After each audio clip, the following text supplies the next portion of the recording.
Szeretettel köszöntök minden kedves rádióhallgatót. Eljutottunk a bizonyságtételek harmadik részéhez,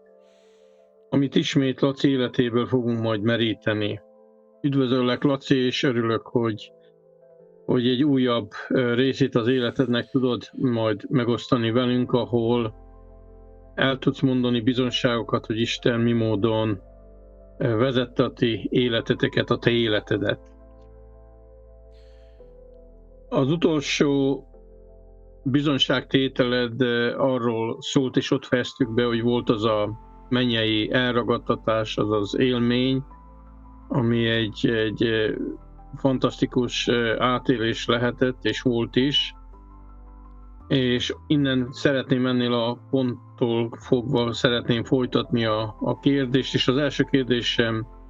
az volna, hogy alakult az életed az elragadtatás átélése után? Én is köszöntöm a kedves rádió hallgatókat, és tégedet is, Gyuri, és örülök, hogy tudjuk folytatni ezt a sorozatot következő bizonysággal, a harmadik résszel, ami ugye most van. És ezután, mikor megtörtént ez a mennyei elragadtatás, nem sokkal ezután fölköltöztem Budapestre, mert ahol laktam, ott kevés munka volt, és munkakeresés céljából felköltöztem Budapestre, és hát ott elkezdődött ugye az életem, kerestem munkát, elkezdtem dolgozni, és utána nem is olyan sok idővel rá, talán egy-két évre rá elkezdtem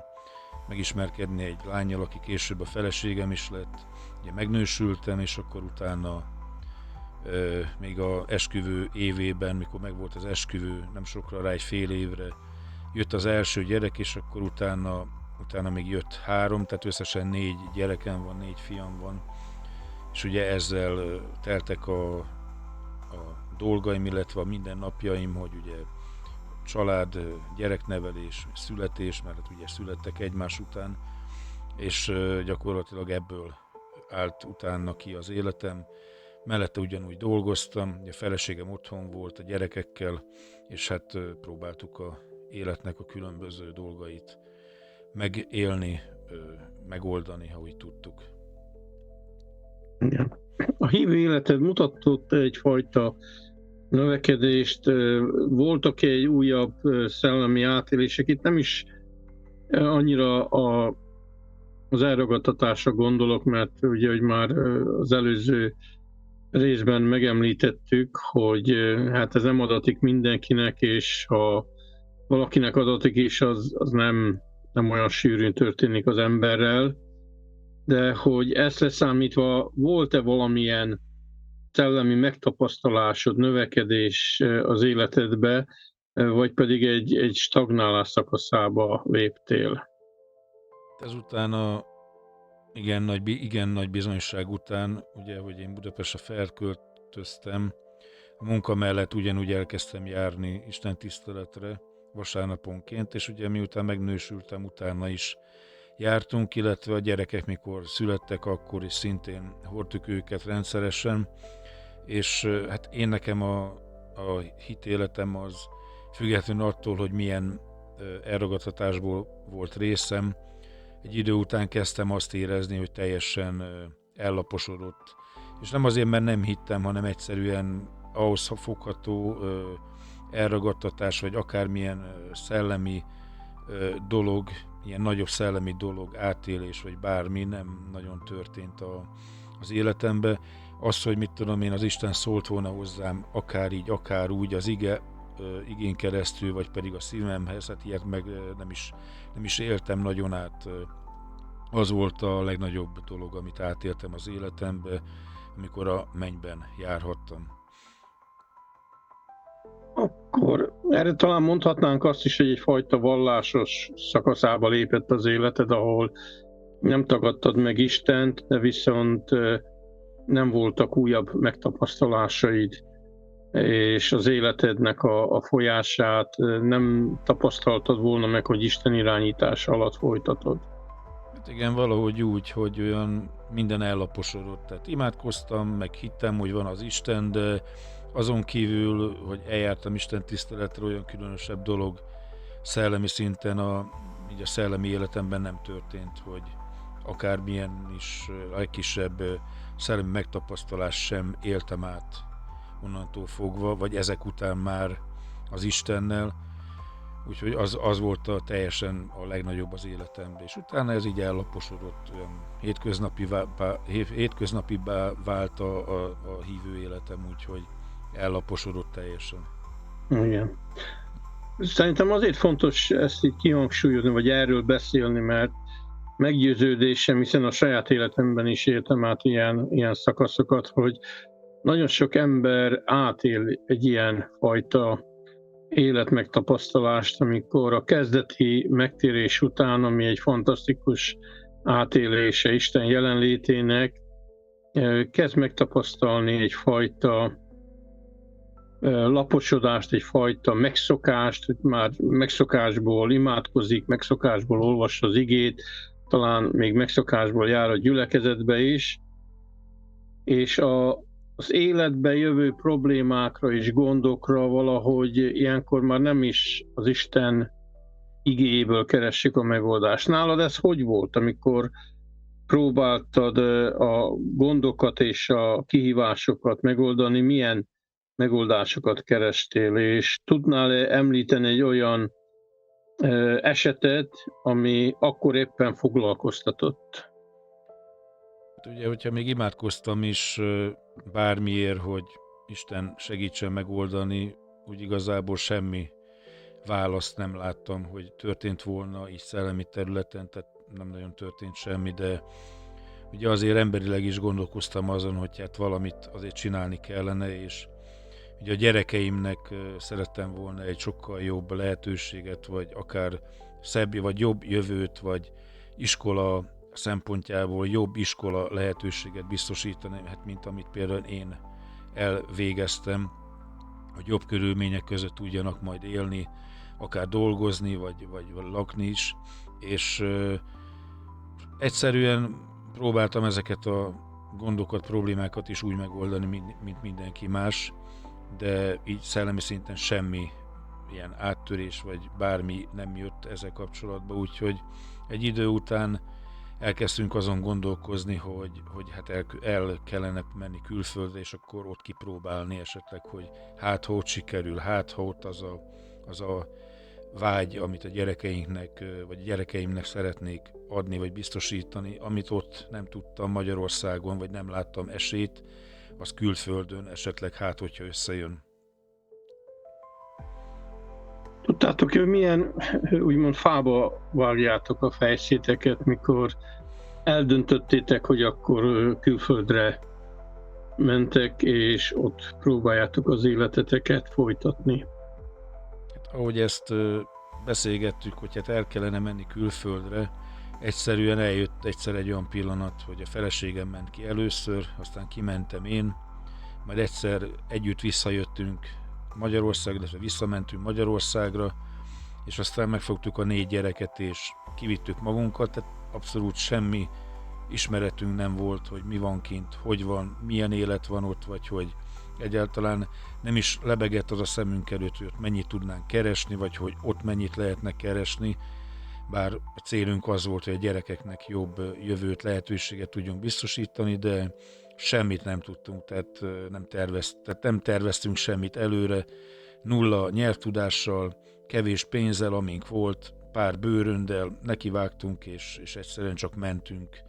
ahova az utunk vezetett, úgyhogy nem terveztünk semmit, hogy mit fogunk csinálni, csak mentünk, szokták mondani, az órunk után is. Nem tudtuk, hogy mi vár ránk. Igen, ebben a történetben talán egy súlyosbító momentumot szeretnék így megjegyezni, hogy amikor az ember általában egyedül él, akkor könnyebben tud ilyen kihívásokat, kalandokat bevállalni, mert ugye hát nincsen körülötte más ember, akikre gondoskodnia kell. De viszont mondod, hogy már 4 gyermeketek volt. Milyen idősek voltak, mikor elkerültetek külföldre, és hogyan érintette ez őket? A legkisebbik az éppen befejezte a bölcsödét, óvodába kezdett járni, tehát ilyen 6-7 éves, ha jól számolom, vagy nem is 5-6 éves, na mindegy, a legidősebb 8-os volt pont, a többi pedig ugye így a 6.-7. osztály környékén járkáltak, és az idősebbiket az osztályteremből szedtük össze, amikor visszamentünk Magyarországra, és hát igazából nem ágáltak így ellene, a repülőn ott poénkodtak, hogy jaj de jó, már repülünk, vagy hát repülőn ülünk, mert még sose ültek, úgyhogy egy kicsit furcsa volt, hogy a tanítási óráról szedtük össze a legnagyobbikat, de azon kívül így nem történt az ő részükről semmi, hogy hát minek megyünk, mert miért megyünk. Úgyhogy, de később ezt megbeszéltük azért, hogy hát azért, hogy nekik jobb lehetőségeket, illetve jobb jövőt szerettünk volna azáltal biztosítani, hogy mi külföldre költöztünk, illetve utaztunk. Igen. Mivel említetted, hogy semmi előzetes tudásotok, megtapasztalásatok ebből a szempontból nem volt, én gondolom, hogy egy csomó nehézséggel, problémával, megoldandó gondokkal találtátok magatokat szembe. Még a világi ember is, aki nem hisz Istenbe, önkéntelenül is ilyen helyzetekbe fölkiált, hogy Istenem, segíts rajtam. Hát mennyivel inkább egy hívő ember, akinek már van megtapasztalása, meg ismerete Istenről. Te mikor vetted először észre ebbe az új állapotba, az új körülmények között, hogy Isten különleges kegyelme nem hagyott el benneteket, és hogy az ő keze és segítsége ott van veletek? Igen, amikor én kimentem Svédországba, akkor még a gyerekek nem voltak velünk. Ugye elmentem a feleségemnek az albérletébe, illetve hát ő elvitte engemet, ugye ő tudta, hogy hol van. És amikor ott ugye elkezdtem lakni én is, ugye egy szobát béreltünk, akkor egy nap otthon voltam, otthon maradtam, mert hát még nem volt munkám, meg semmim nem volt. Feleségem akkor már dolgozott, és akkor imádkoztam az Úrhoz, hát ugye nyilván azért, hogy hát segítsen meg bennünket, stb. És határozottan emlékszem rá, hogy a szívembe szólt az Úr, hogy azt mondta, hogy én Úr vagyok e fölött, az ország fölött is. Tehát én imádkoztam, hálát adtam, kértem, hogy segítsen, és erre az egyre kifejezetten emlékszek, mert a szívemben szólt, vagy mondta, hogy kijelentette, hogy ő Úr e fölött, az ország fölött. És aztán nagyjából ez ennyiben ki is merült, hogy elmondta ezt a dolgot, de mai napig emlékszem erre, és utána, amikor ugye összeszedtük a gyerekeket, és visszamentünk Magyarországra, elhoztuk őket, onnantól fogva elindult egy folyamat, amikor ugye a gyerekeknek is iskolát kellett intézni, ugye papírokat kellett intézni, mert az iskolához bizonyos papírok szükségesek voltak ott a helyszínen, tehát ott az adott országban, és ugye ezeket be kellett szerezni, és akár merre mentünk, akár az iskola beíratásba, ott úgy fogadtak bennünket, hogy tényleg segítőkészek voltak. Első pillanatra sikerült beíratni őket a suliba, a megfelelő okmányokat be tudtuk szerezni első pillanatra, és az, hogy utána ugye magunknak is azért intézgetni kellett a dolgokat különböző hivatalokba, ugye adóhatóság, meg itt-ott, mindenhol, ahova mentünk, egyszerűen azt vettem észre egy utólag visszanézve, hogy mint a kés a vajba úgy mentünk előre, és semmi gond, semmi probléma, semmi az, hogy hát visszautasítanak, nem utasítanak, föl sem merült ilyen kérdés, és egyszerűen mentünk előre, és megszereztük ugye a engedélyt a tartózkodásra, amivel már tudtunk dolgozni, és már akkor nekem is lett munkám, addigra intéztünk munkahelyet, és akkor mind a ketten már dolgoztunk, ugye, mind a ketten elkezdtünk dolgozni, és akkor még egy szobában laktunk, és béreltük a szobát utána. Ahogy haladt előre, és hogy kellett ugye nagyobb hely, mert hát azért egy szobában azért nem túl egészséges úgy lakni, hogy többen. Elkezdtünk keresgélni lakásokat, akkor volt olyan, hogy találtunk, kibéreltük. Volt egy házaspár, egy ottani házaspár, egy helyi eljártunk egy időben a templomba, és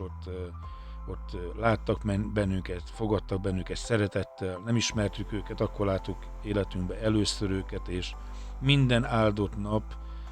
jöttek, csörögött a telefonunk, hogy menjünk le, mert hoztak nekünk ételt. És ezt addig csinálták, amíg el nem tudtunk költözni nagyobb lakásba, és nem is ismertük őket, azt se tudtuk, hogy hívták őket. És csak ezek jöttek, tehát nem azt mondom, hogy világiak voltak, mert hát jártak a templomba, meg minden, de viszont itt vettem azt észre, hogy hát milyen lelkületű emberek ők, hogy nem is ismernek bennünket, és akkor hordják az ételt, mert tudták, hogy vannak gyerekeink, és hónapokig csinálták ezt, amíg meg nem tudtunk erősödni, úgymond anyagilag, és utána már nem volt, nem az, hogy nem volt rá szükség, de aztán úgy szépen lassan úgy ezek elmúltak ezek az alkalmak, hogy ők jöttek, de én mai napig hálás vagyok nekik, hogy így fogadtak bennünket, ott a templomba is, meg mindenhol, és hát én ebben vettem észre, hogy bárhol mentünk, mindenhol, mint kés a vajba, úgy mentünk előre a papírokkal, az iskolával, a munkával, a munkaengedéllyel, mindennel kapcsolatban. Hogyan sikerült a magyarországi dolgoktól elszakadnotok? Ha jól emlékszem, egy korábbi beszélgetésben említetted, hogy volt ott már egy lakásotok. Hogyan sikerült azt eladni? Gondolom el akartátok adni, hogy a pénzt átvéve ebbe az új környezetbe, az új országba be tudjátok fektetni, és egy sajátba tudjatok lakni. Hogy oldódott meg ez a gond? Igen, ugye elkezdtünk dolgozni, és aztán találtunk egy olyan munkahelyet, ahol mai napig ott dolgozunk, és ennek már jó 10 éve, és ugye 2019-ben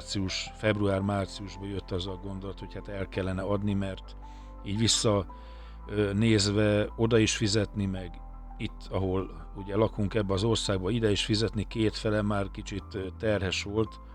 és akkor megbeszéltük, hogy eladjuk. A feleségemmel megbeszéltük, hogy akkor eladjuk, és eljöttem Magyarországra, ugye meg lett hirdetve,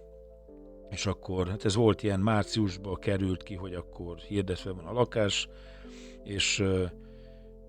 elmentünk vissza Svédországba, és ott folytattuk a munkát, dolgoztunk, és akkor múltak a hónapok, és akkor így gondolkoztam, hát mondom, mi lesz vele, el lesz adva, nem lesz, és akkor egyszer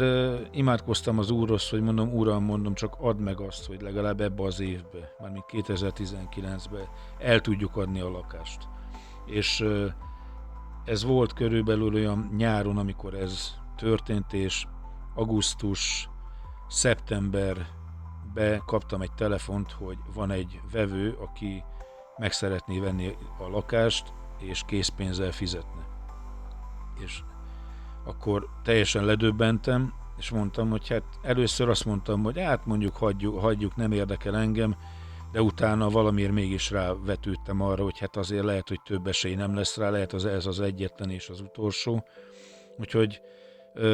októberben körülbelül tudtunk találkozni, elutaztunk Magyarországra, és akkor ott ugye találkoztunk a vevővel, és hát ahogy mondták, készpénzzel ki is fizették azt az összeget, ami, hát nem azt, amit először kérni akartunk, hanem attól azért olcsóban, de készpénzért kifizették, úgyhogy megvették a lakást, és nekem ez egy óriási bizonyság volt abba, hogy rengeteg elmaradásunk volt a lakással, nagyon sok mindent nem tudtunk kifizetni, mert ugye a munkámból kifolyólag nem kerestem annyit, hogy mindent ki tudjunk fizetni, és ezért is döntöttünk az eladásnál,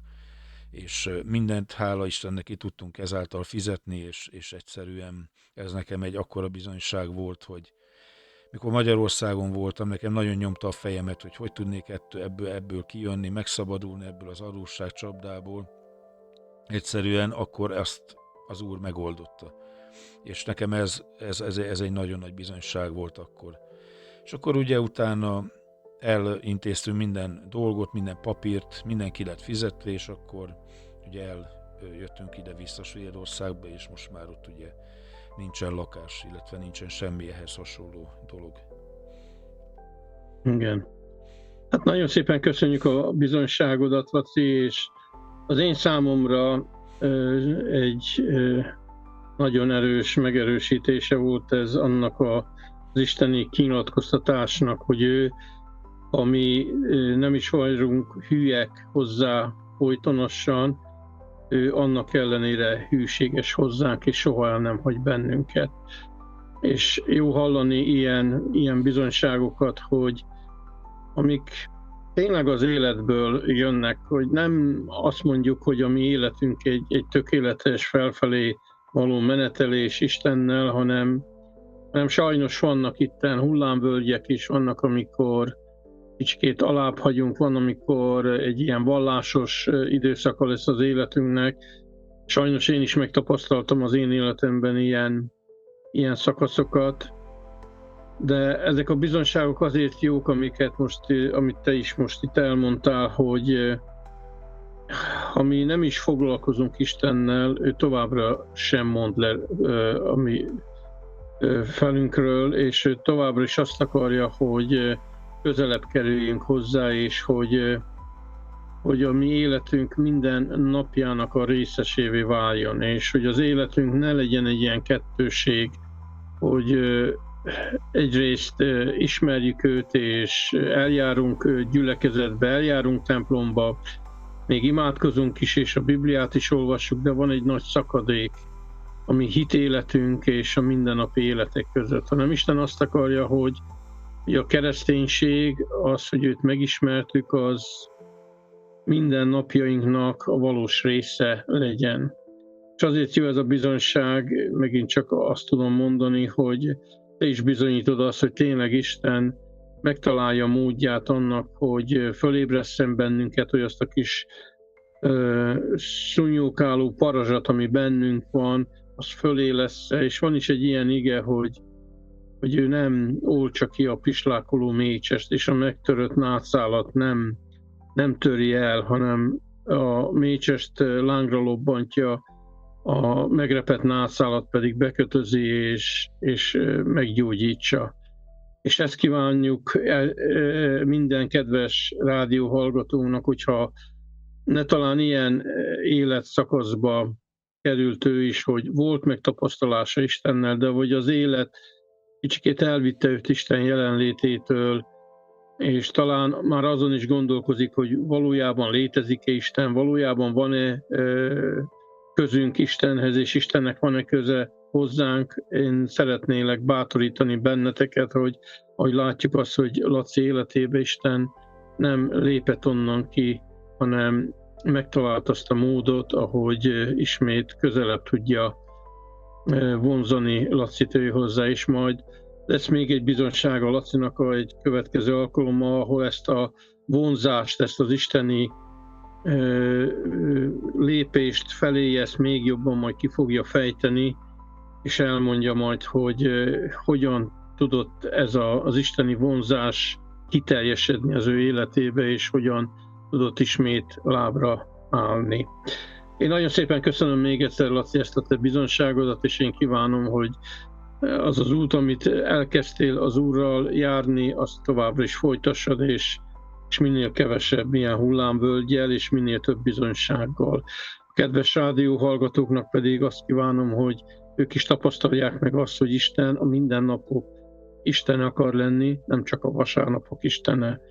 Minden kedves hallgatónak jó egészséget kívánok, és boldogulást az életben.